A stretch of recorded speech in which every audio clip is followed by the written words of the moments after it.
Picture this, it's 1886. You're a pharmacist down in Atlanta and, well, things aren't going great. Your business is actually on the verge of going bust, the medical bills are piling up, and you are literally desperate for a lifeline. So what do? You invent a syrup. You pitch it as a cure for digestive issues, a medicinal pick-me-up that, get this, literally contains cocaine, and you start selling it for just 5 cents a glass. Now, most of us look at today's massive, gigantic mega brands and we kind of just assume they were overnight successes. But what if I told you that this desperate invention, born out of pure financial panic, would eventually become one of the most recognizable brands on planet Earth? So how exactly did a failing medicine conquer the world? Today, we are decoding what is arguably the most fascinating business battle in history. We're going to trace the psychological triggers and the utterly ruthless business pivots that transformed a weird, simple syrup into a global empire. Along the way, we'll look at Pepsi's unbelievable 12-ounce gamble, a truly brilliant move that literally saved Pepsi from extinction and kicked off a rivalry that would pit two of the world's biggest brands right against each other. By the end of this explainer, you'll see exactly how the cola wars changed the game of marketing forever. Part 1. The Pharmacist's Accidental Pivot. Okay, let's dive into this. To really understand how we got here, we have to start with the inventor, John Pemberton. See, Pemberton never actually set out to create a globally beloved soft drink. Originally, he made a spin-off of a popular alcoholic beverage. He called his specific concoction Pemberton's French Wine Coca. But as we know, the business world is nothing if not unpredictable. In 1886, the city of Atlanta passed a strict ban on alcohol. Suddenly, Pemberton's main product was basically illegal. Backed into a corner, he was forced into a massive pivot. He had to ditch the wine, and he needed a brand new identity. That's when his partner, Frank Robinson, stepped in. Robinson gave the new drink its legendary name, Coca-Cola, and he was actually the one who designed that famous flowing script font that you still see on every single bottle today. The new formula was frankly bizarre. To replace the alcohol, Pemberton brought in cola nut extract, which packed a huge punch of caffeine. But cola nuts are super bitter, right? So to mask that taste, he dumped in a thick sugar syrup. And then there was the final, infamous ingredient, cocaine. This was supposed to be the ultimate medicinal pick-me-up. It's absolutely crucial to remember that, at this stage, Coca-Cola was definitely not a fizzy drink in a can. No way. It was a thick medicinal tonic, sold in jars from roadside carts, meant to be taken home and diluted with plain old tap water. Let's just pause for a second here. Let's do a little reset, because this is the exact moment where history hinges on pure blind luck. Somebody, somewhere, decided not to mix Pemberton's thick syrup with regular tap water. Instead, they mixed it with carbonated water. It was a complete accident. But suddenly, the drink had fizz. It came alive. That one happy accident completely transformed the product from a dreary medical tonic into a refreshing, bubbly beverage. It found a totally new identity. But you know, even with that fizz, Coca-Cola was still just a cheap, local drink. To become an empire, it was going to need a completely different kind of mastermind. Part 2. Candler's Ruthless Expansion. So John Pemberton might have been a brilliant tinkerer, but he was a pretty terrible businessman. Just as his drink started gaining real traction, Pemberton got really sick, and his medical bills were skyrocketing. Desperate for cash, he started selling off pieces of his own company, just to survive. Then in 1888, just months before Pemberton passed away, a guy named Asa Candler entered the picture. Now, Asa Candler was no pharmacist. He couldn't care less about medical tonics. He was a ruthless businessman to his core. He looked at Coca-Cola and saw an absolute gold mine that Pemberton was totally failing to capitalize on.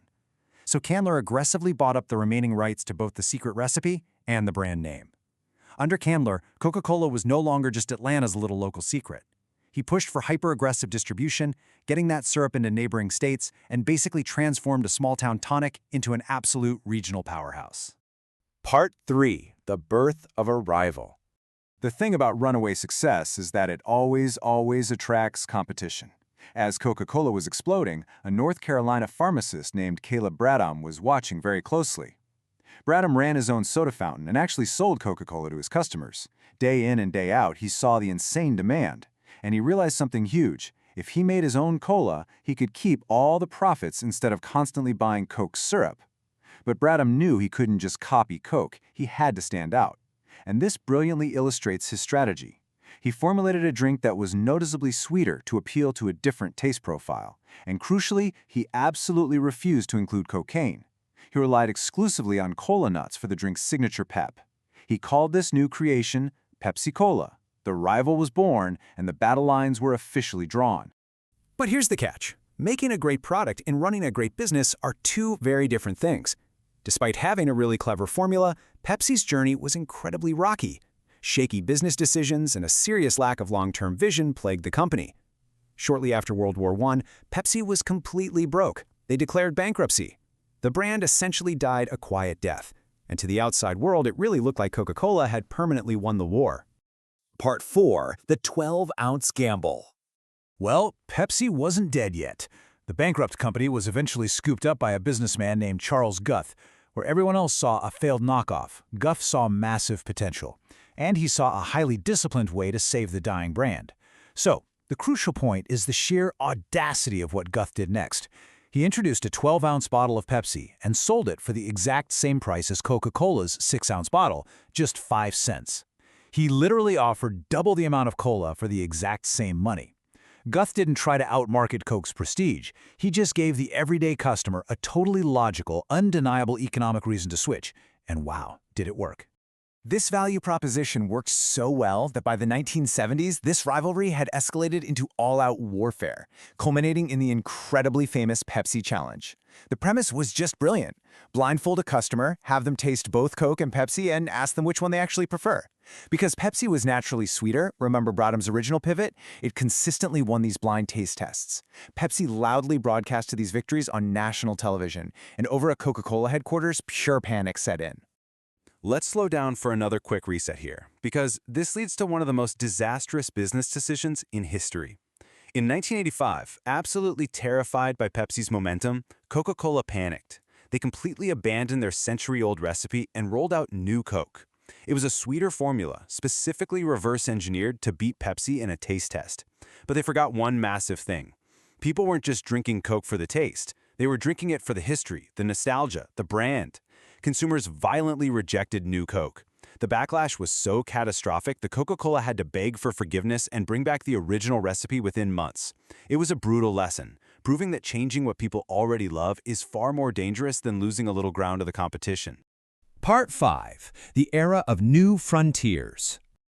As the decades rolled on, the biggest threat to these two giants wasn't actually each other anymore. It was a completely new front. For almost a century, Coke and Pepsi had dominated the soft drink world, fighting tooth and nail over every inch of shelf space. But slowly, the world itself began to change, and consumer preferences rapidly shifted away from sugary drinks. Now, what's really interesting about this slide is that in 2016, something historic happened in the beverage industry. For the very first time ever, global sales of bottled water finally surpassed soda. The era of unchecked sugar dominance hit a massive tipping point, and the battlefield changed shape entirely. The only way to survive this was to adapt all over again. Coca-Cola leaned heavily into alternatives, successfully turning Diet Coke into the second most popular soft drink on the planet. Meanwhile, totally new players entered the market to grab the modern consumer. Companies like Rocky Mountain Soda jumped in, offering highly specialized alternatives like Colorado Cola, which they loudly marketed as vegan, all-natural, and completely GMO-free. The industry had splintered into 1,000 pieces, driven by health, lifestyle, and super-specific consumer values. When you look back at this incredible timeline, the history of cola isn't really about a fizzy drink at all. It's a masterclass in the power of the pivot. Just think about the arc we just walked through. A desperate cocaine-laced medicine became a sweet syrup. That syrup accidentally became a carbonated soft drink. That soft drink was aggressively molded into a brand. And through ruthless expansion, that brand became a global symbol of culture.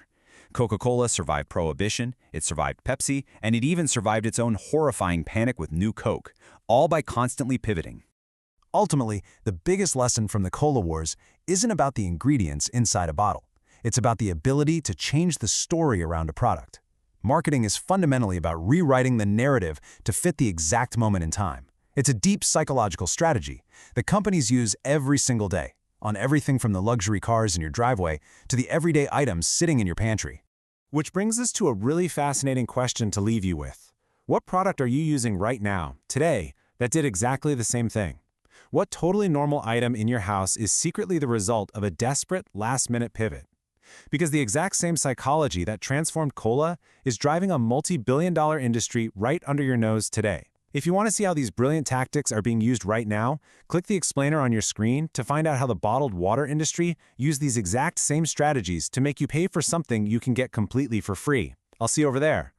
If you like this type of content, you can find more videos on minds and brands. Like and subscribe.